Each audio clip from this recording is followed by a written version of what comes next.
قضية ريان النجار مسكينة الطفلة السورية اللي تعيش في روتردام في هولندا هزت أوروبا الكل.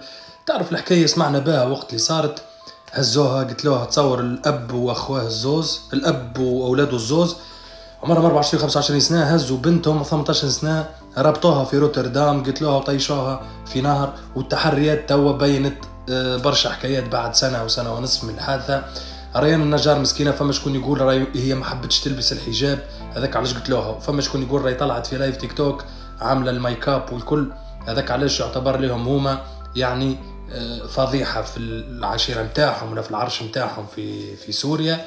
الحصيل الراجل الجبان الاب هرب لسوريا وخلى اولاده يتحاكموا في روتردام في هولندا ب 25 سنه. السلطات الهولنديه حكمت عليهم الثلاثه 25 سنه، معناها لانهم قتل عمدا يتسمى. الجبان الاب اللي في سوريا حبيت اقول وراك جبان وانت واولادك راكم تشوهوا في صوره الاسلام، ما تعنوناش وما تشملوناش.